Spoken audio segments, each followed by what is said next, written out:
Hey everyone, welcome back to my Let's Build for Ruby on Rails developer series. This is part 18.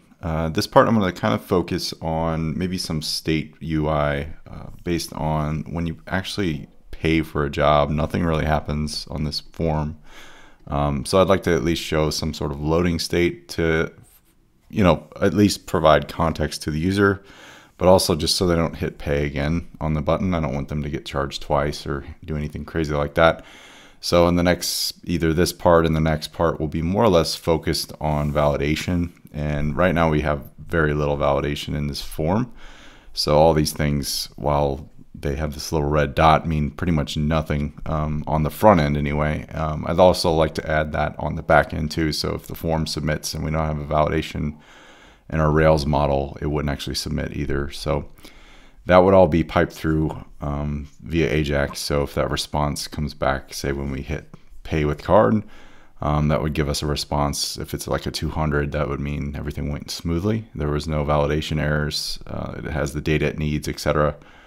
And then we'd go ahead and create the job. If you recall from that last part, we create a job. Its actual status is like a pending state. So I want to review every job that comes through. I don't want them just to be, purchased and then out into the public. It's just more of a security measure and just a quality sake thing too, from the backend perspective. So how we're going to view those pending jobs, I'm probably going to add like a little admin area that allows us to review and approve those jobs. And maybe once it's approved, it'll kick off an email to that person who posted just to say it went live. So there's a lot to do, but that's kind of the idea I had in mind at this point. So what I'll do, at least at this point, maybe show by example. That's not the card number. I'll just put John Smith and try to just check out real quick, and I'll show you what I mean by nothing happens. Looks like I've got some issues already though. What is going on here? Integration error. It might just be old errors. I'm not sure. We'll figure it out. But let's see if this works at this point. We've got a posted Stripe. We've got, it did save. So we did do the redirect. So we're doing something, which is good.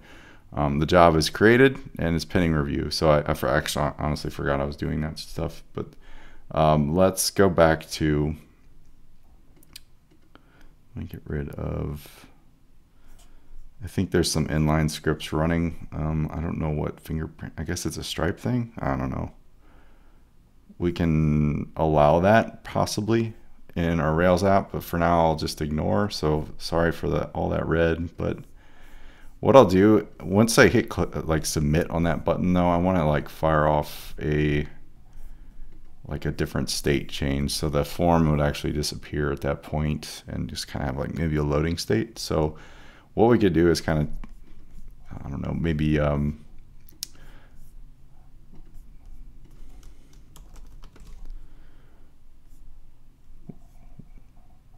we could do is on the form, we could actually kind of go through on what is the steps right here, the purchase flow. This is that actual view. So on that one, we could actually have maybe like a show payment form state. So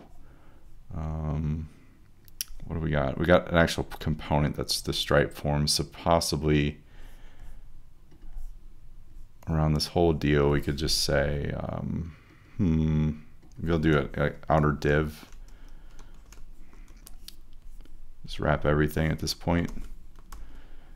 And then another div inside that.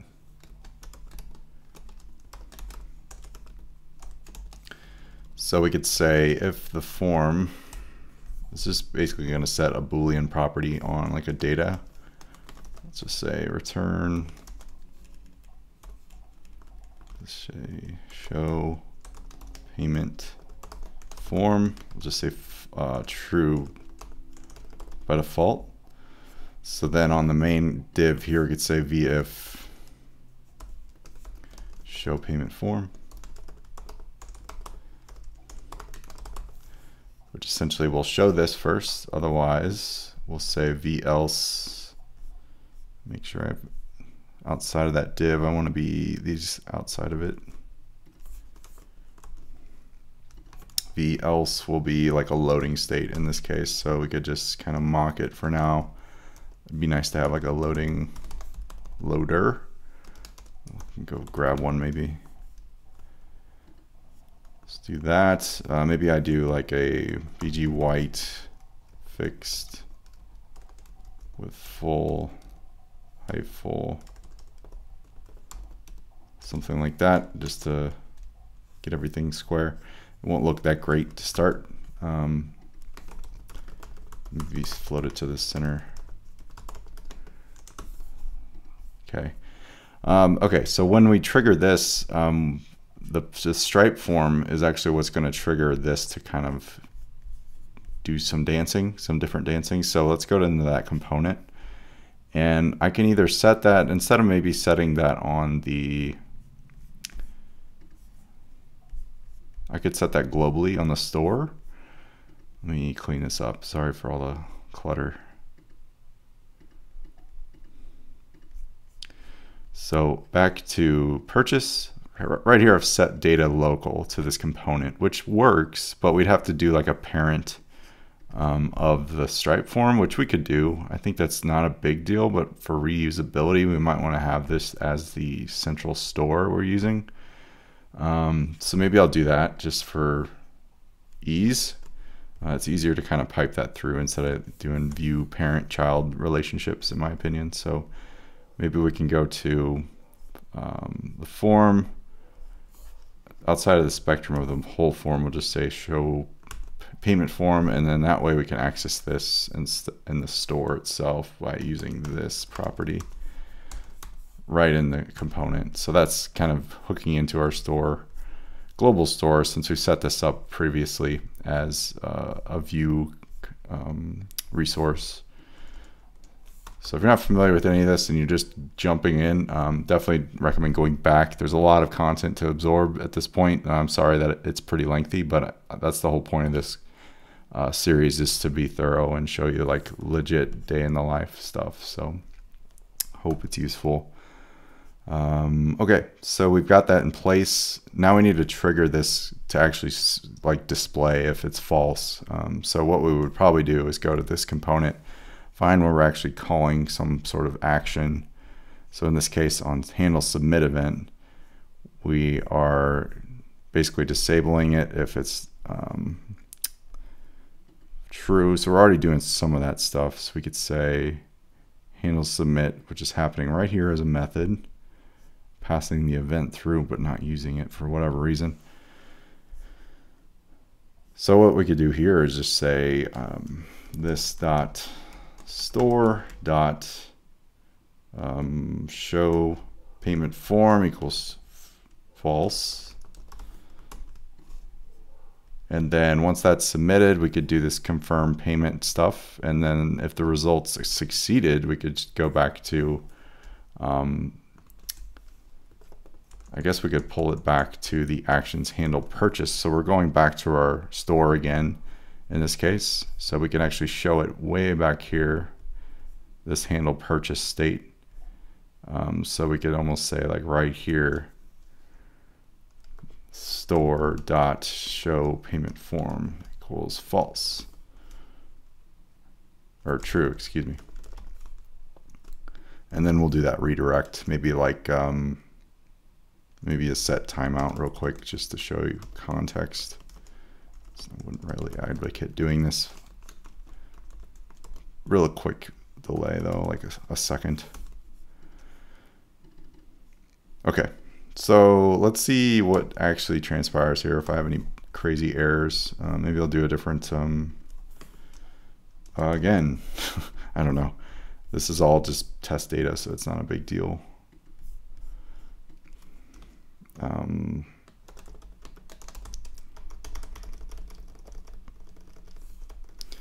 just look at the Vue state real quick to see what's going on.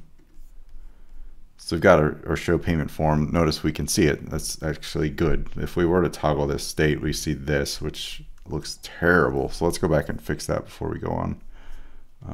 Right here, instead of this fixed, let's honestly just do bg gray 100, flex item center, justify center, and roll with that. Maybe make this like a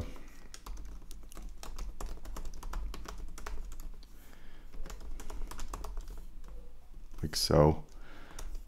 It's going to reload this view, which is fine, but let's do it once more. Jane Doe 4242424242. Okay, if we pay with card, we should see that does show the state once it's actually done. Well, something didn't happen.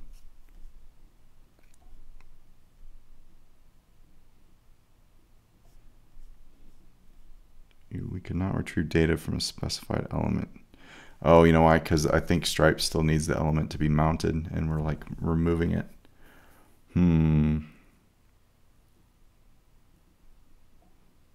Okay. Let's do...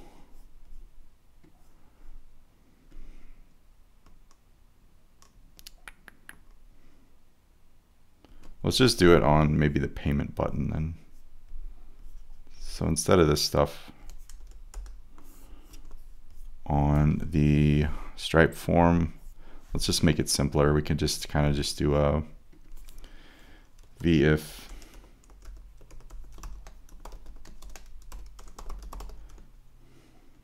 let's call it button in this case, and we'll say store, and I'll go back to the store and change that there as well. So store payment button. And actually, I'm never going to show it again until it's mounted, so we can just ignore what we did there after the Stripe response. I'll actually remove this because set time isn't a function. I said time, it should be timeout anyway. So let's do that. Okay, I'll remove, for now I'm just going to remove that. And where in our store, we're going to show payment button true. So let's see if we get any bugs. We could also just say like loading and say that the button's disabled at that point too. I might actually, that's probably a better UX. So instead of pay with credit card, maybe we just do something more along the lines of this, like button label. We'll just start with it, say pay with credit card.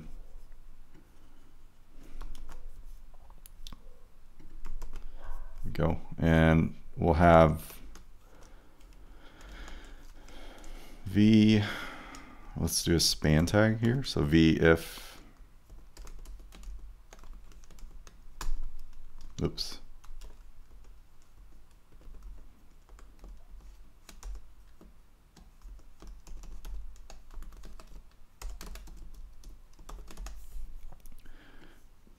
We don't even really need to have that data attribute. We could just say if show payment button, we'll say that the else loading, we don't need it.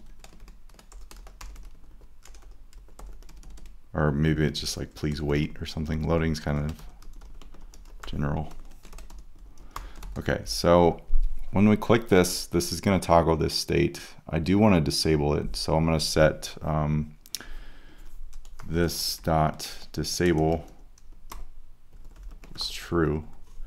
So that's going to do local disable. Right now it's set to false. By default, we can set it to true, and then this button's going to be disabled state once that happens. I don't know if I have styles for that, so it might not look disabled, but we can circumvent that.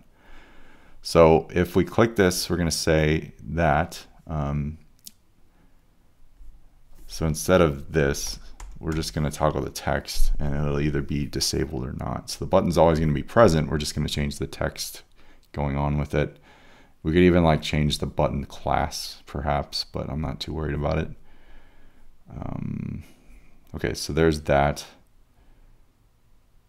Handle card payment, and then we're going all the way down. That's essentially it. So we're just saying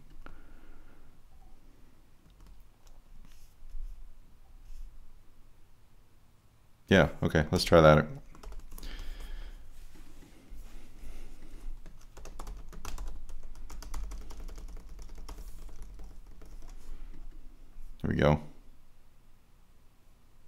Cool. So what we could do at that point too is also just say, I'll add like a dynamic class on this, and we could just say, I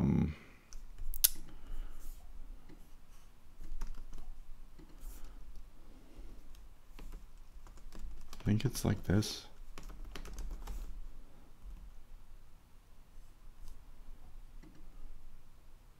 Oh, we need the brackets, don't we? So something like that. And then here we could just say like opacity 50, pointer events none. And then I'll do the same up here. Actually, I don't want the fields to be even changeable. So class, basically copy this. We could reuse this as a method perhaps, but let's try that once more.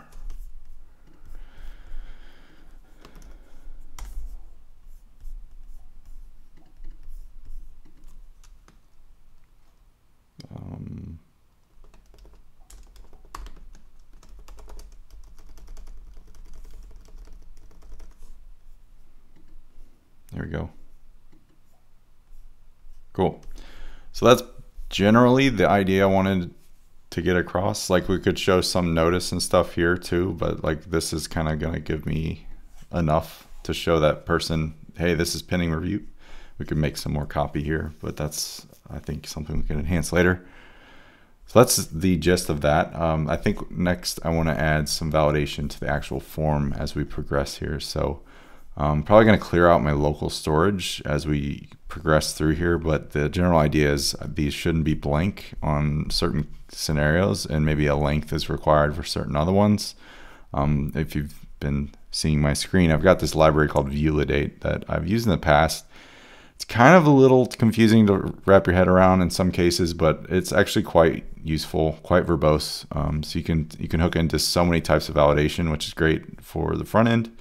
Everything from like a URL type to the length to required state to you name it pretty much. So let's hook that up. I'm not sure if I'll complete it in this part of the series, but I will try my darndest to get at least some validation going. So let's do that.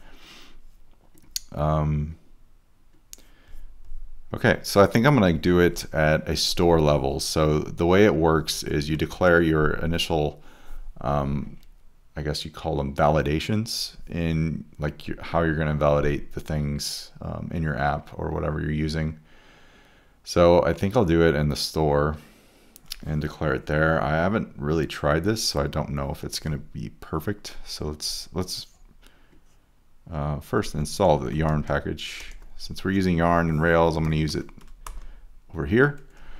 Oh, you have to actually add it.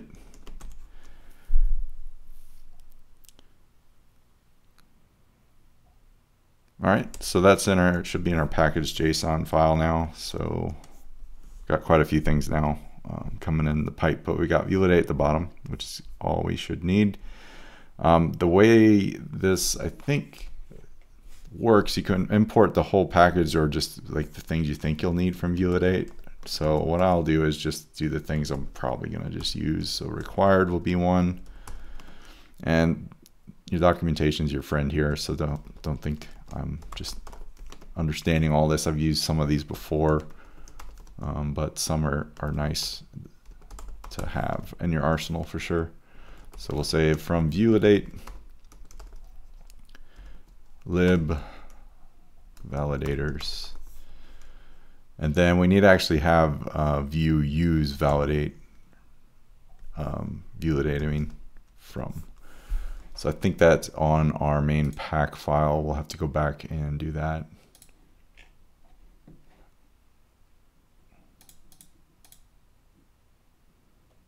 Let me double check the documentation though.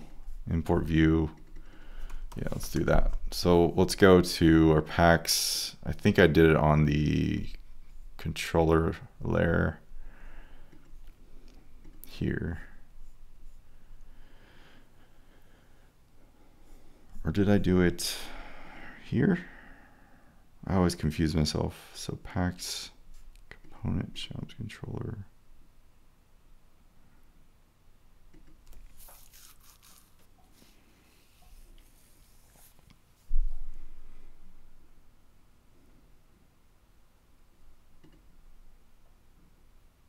We can do it here. So we'll import it. I don't know, I like things usually alphabetical, but it's whatever. We'll do it here, view.use.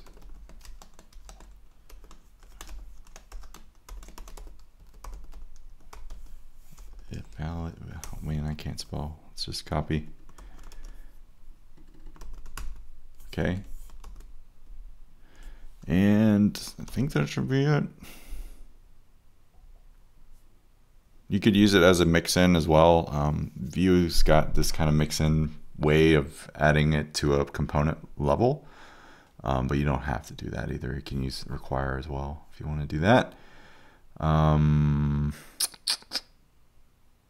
gonna leave that alone for now, but here's kind of the API with each thing based on what you're importing, like a name, property, or whatever you're returning for data. You can declare these validations on that thing and pass in custom ones like a min length of 4. And then these are going to be relative to your actual components. So like a name field in particular is relative to this name.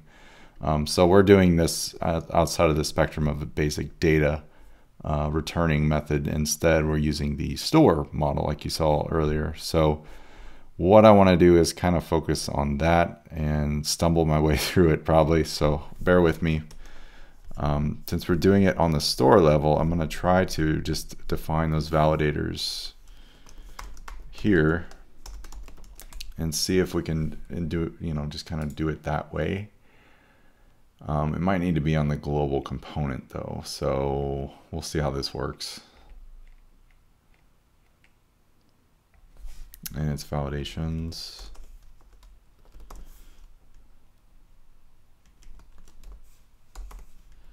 All right, and then we're gonna have a job object.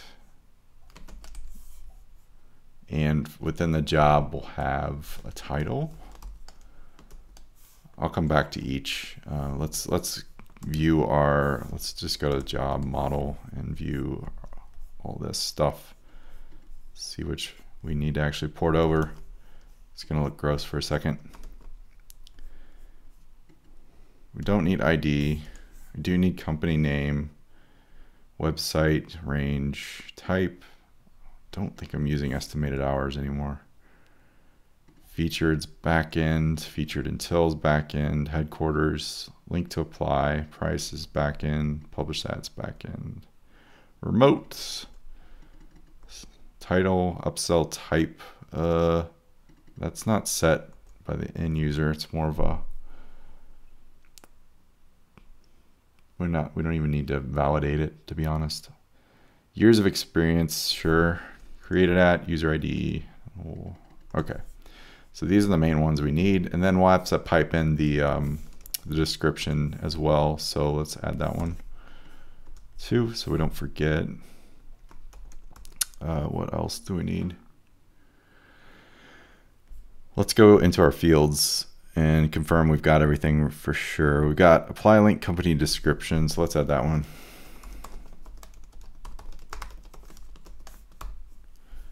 And I'm not sure if, am I calling them? Yeah, see in my object, I'm calling them this. So we need to do the camel case instead of snake case. It's the one thing between Rails, Ruby, and JavaScript that just don't see eye to eye.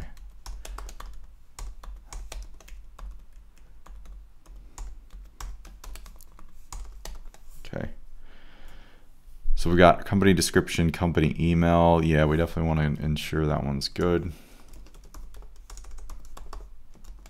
Do I not have that in the database?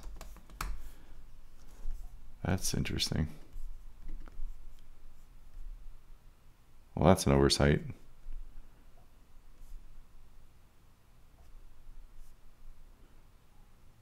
Should probably save that. I'll worry about that soon. Maybe I'll do a to-do here.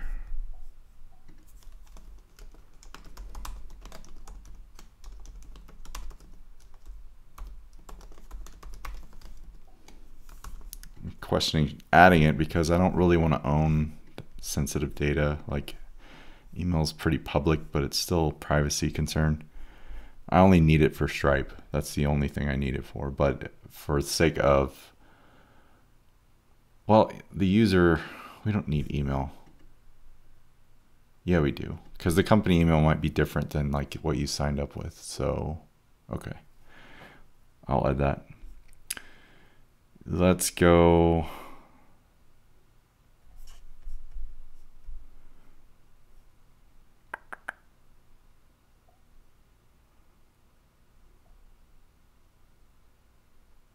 I'm confusing myself about the email still. I think I'm using the email to sign you up with an account. No, you're creating an account already. So this would be a different email. So we need to add that. I'm just going to add it real quick so I don't forget. So Rails generate migration, add email to our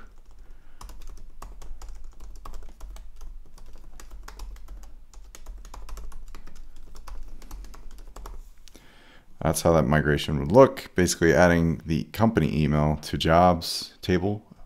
I'll run that. I'll go grab and ensure that that's good. DB, if you just type like company email, should add that.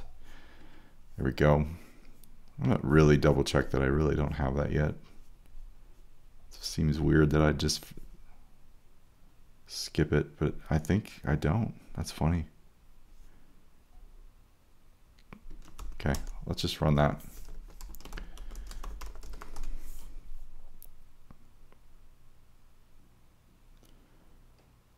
Okay, and that's gonna go back and like I have it here. That's the goofy thing. Like I'm legit submitting it to the server when it's not saving. So let's also go to controller, so jobs controller, and make sure that's passed through as a param. We need to whitelist it. I'll probably go first actually.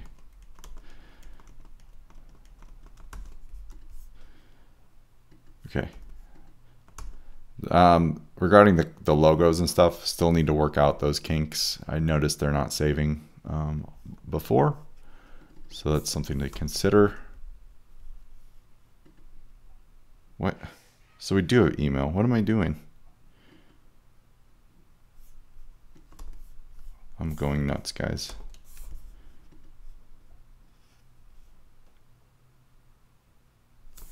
Schema. Company jobs. Okay, it's just email. Let's roll that back. Well, now you're seeing real life ridiculousness. It'll just roll back to the last migration. I'm just going to delete it and pretend nothing happened. That's the beauty of migrations. Okay, and then we'll need to just kind of do one of these, I think, just to catch it up. Okay, ignore my ignorance there. We do have an email field. It's just, for whatever reason, it didn't pipe through. Now I don't see it again. What is going on?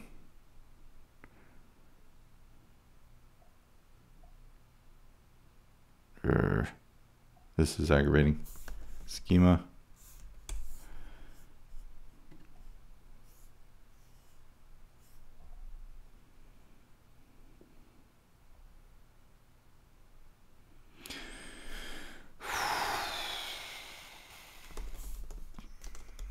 So we did need that, right? Am I just going nuts?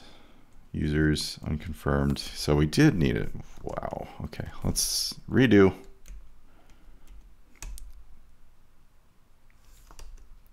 And for some reason it's called email in that migration. So why is it email?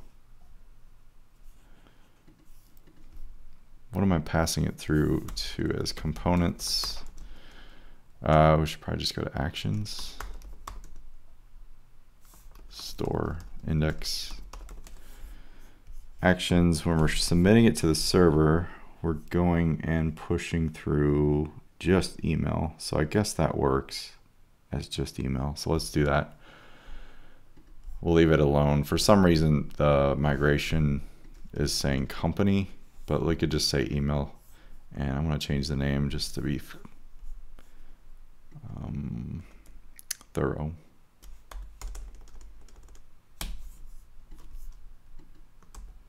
All right. Sorry about this tangent. That's pretty crucial. I don't like storing an email with a job, but if your company email is different, we might need that relative to your actual user account email. Maybe you're signing up for your company, for example, paying with it. So you'd pay with the company email and you'd have an account on your own, or just use that same email if you really wanted. Okay. That all aside, we've got our job. Now I want to make sure we've got the validations in place. So we got email. And I think that's it as far as the extra stuff we need. Conversation range, type, description. This would just be description, I think.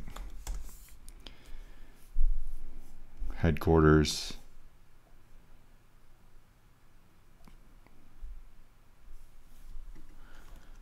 We need company description too. So company description and base job description. There we go.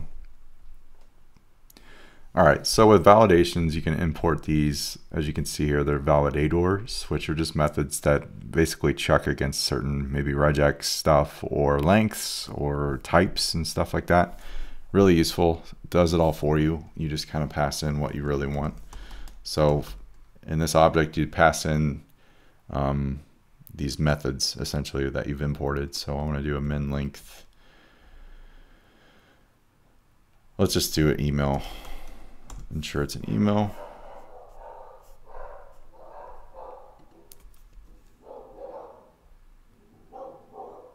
Welcome to my dog. It's barking. That's great.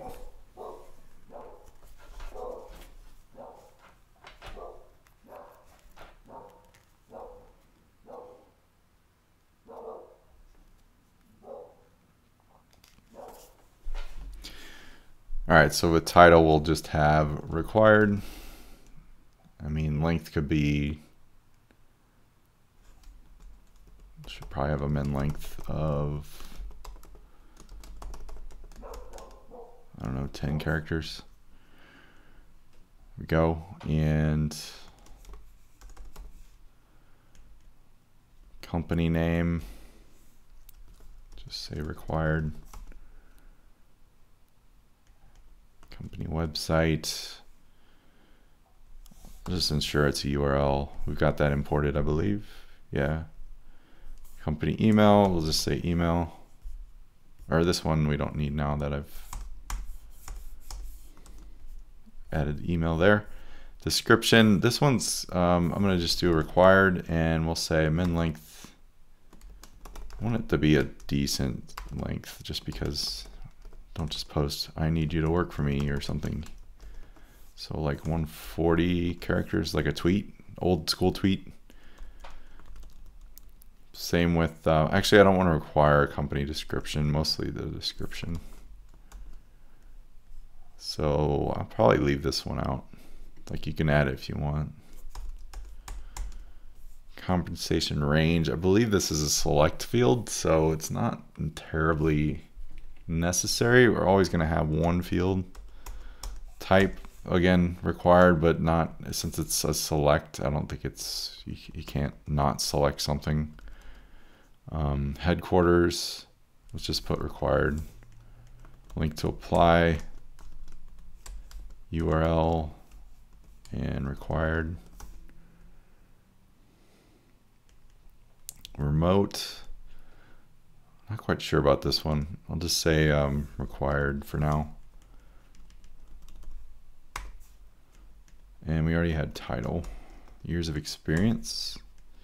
Again, that's a select, so I think we're good there. This is general front-endness. We still need to do like crazy validations over here on the back end. I'll get to that, but I want to catch as most as I can on the front end before you even get to the back end. So I don't think we need numeric after all.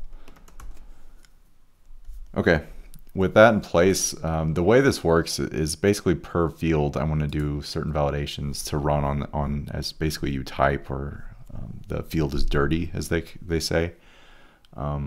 So the apply link in this case, let's try it there. I'll do like a script tag, bring that back. And you could go like crazy with how this could work. Mostly just going to display text if something's wrong. We'll need to display something that just has some issues. So we could say, we could give it a global class, but I'll just use tailwind. So text red like 500, text small, and let's say I'm going to make methods that are computed methods. So we'll say export default. You might like go as far as to create a component for all this, and just pass in like a computed property that runs, and you have like a scoped slot and stuff for the text you want to find. I'm not really concerned about that. This is just inline basic text, I think, for now. We'll see how it pans out though. So computed, I will add a property for like just has errors. So it's a generic one, and we'll return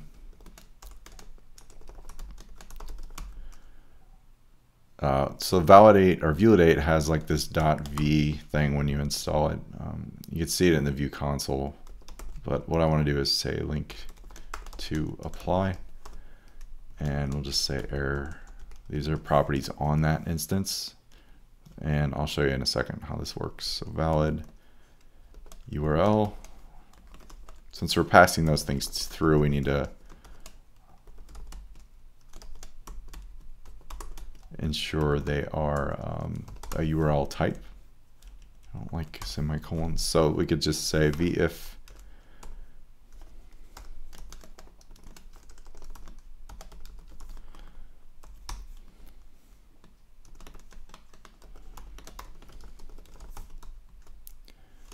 and this is outside of the main div here, so I'll have to add it there. And then we could do another one that's just not a valid URL, basically. So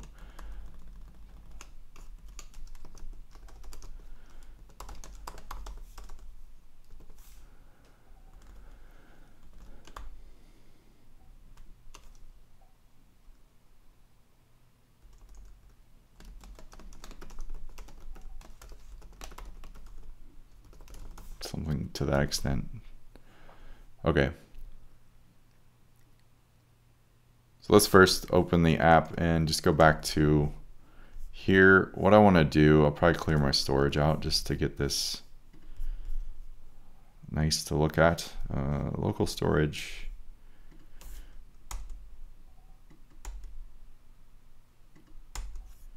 And refresh the page. Okay. So this is required. Nothing's happening at this point, but we could see if there's any issue. Can't define this store.v is undefined. Okay, so why would that be? Let's see if there's a v instance. Yeah, I was afraid of that. So it might need to be on the global job form component, which is okay, but that's hard to access. Validator, validations. Let's see what the docs say.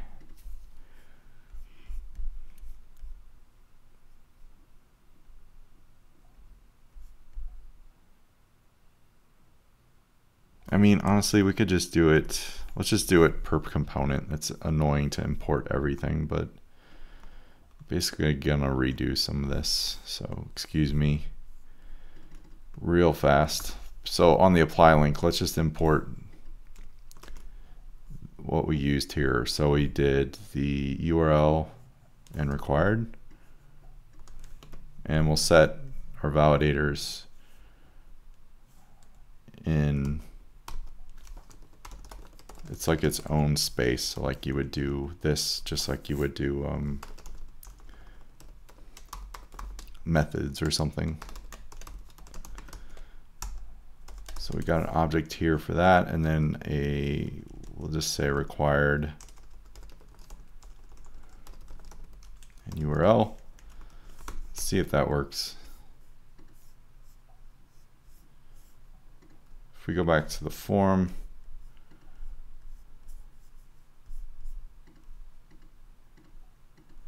let's go to the apply link. So now we have this V object, which has this whole API built in. So if I were to remove stuff, I think it should do stuff, but it's not. So let's see what's going on. Okay, so because I'm trying to access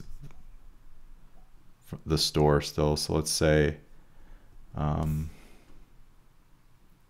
ooh, that's what's going to run into a problem. How do I do this? I guess I could declare data.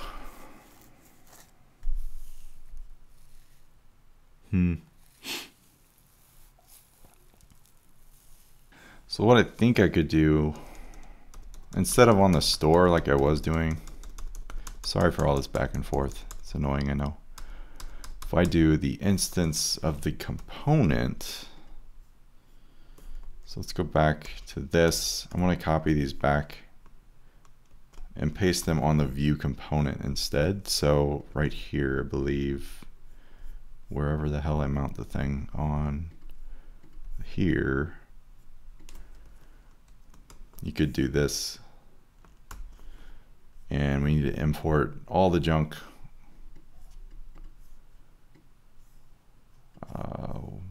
Where was I? On the store. And let's see how we can kind of work that into what we're trying to do here. So it makes me wonder, like, if I can access the Vue element, I've got window.job form, so maybe I can do it that way. So instead of the store, I could go to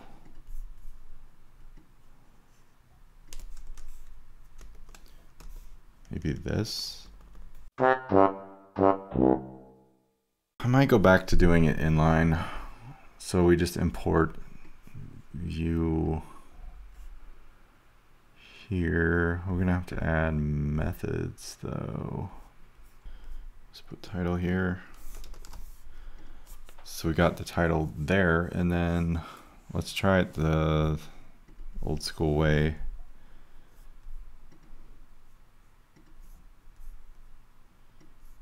Pull these back out.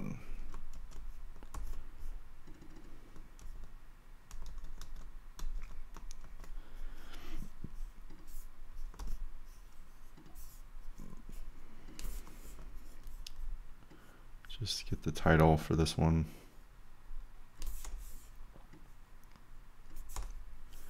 And I won't even namespace it. And then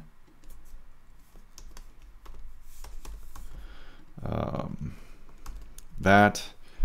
Then we need to import this.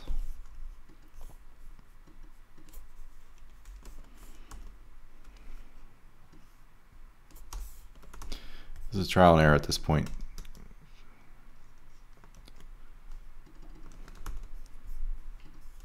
Kind of in unknown territory. So let's save this down. Why is this in here? What did I do? I just pasted a bunch of stuff I didn't need. Back here, I just want this and this. Remove that. We've got validations in place now. We've got, I don't want to do this modelless thing, I don't think. And I think I'm just going to start with required. So let's get rid of that for now. And what we'll do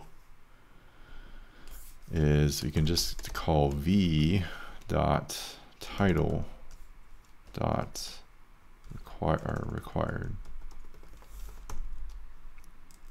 So basically, if that's not true, show this. Yeah. So that works inline. Okay. So title. All right. So that tentatively works. I don't really like it. It's not too scalable, but I guess per component, I guess that's okay since it's just a matter of being scoped in such a way. So in this case, we will do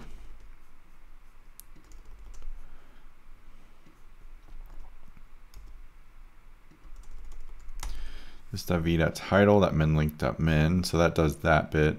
And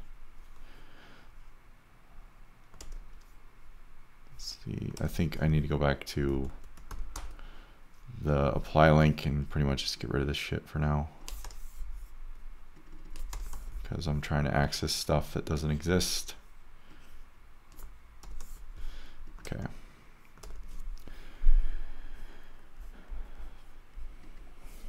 So we've got a title. Title's required. It must have at least how many letters, which I didn't declare, I think. Title min.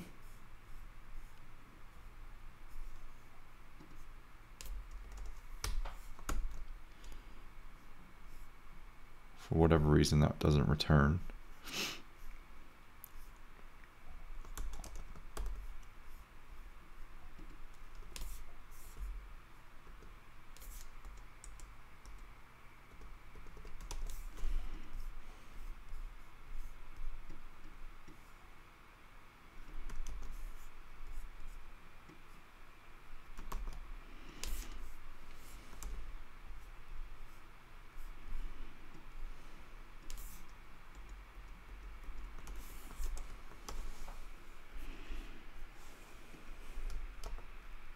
Okay, so 4 letters, 3 back, no title. Okay, so we got that at least. It's actually working. So I think I'm gonna cut it there, guys. This video is, if you've seen this far, I basically cut some out because I was stumbling so hard trying to get this shit to work. So I'm sorry if it's been mostly boring, but what I want to do is just kind of carry on and figure out why this won't work. Title min length.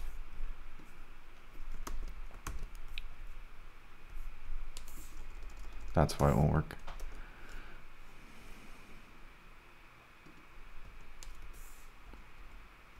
No? Do.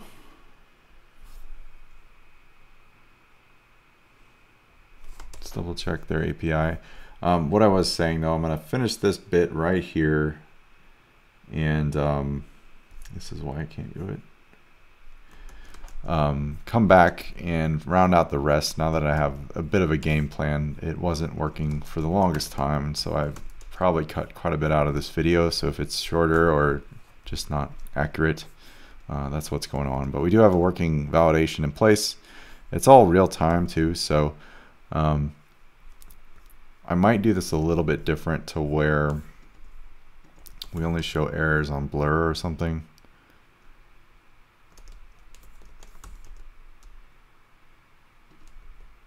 So when you type, it actually displays, so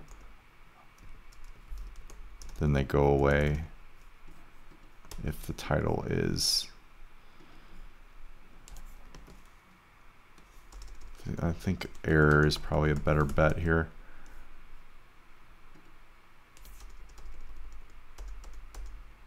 Yeah, so required is kind of obvious, but that would display if we like hit submit or something. But yeah, okay. Rounding out this video, I'm gonna come back and finish up the other fields. There's quite a bit to kind of go about because there's this weird quirk I'm having to deal with now that we need a V model attribute on each thing, which is how I guess the reactivity sets up the stage for everything. So it makes sense, but we're doing things in a little bit different way per thing per field, I should say. Like instead of an actual model, we're having a value. So I might need to do some custom stuff to get things to work, but let's try for that in the next bit. So I'll see you in it.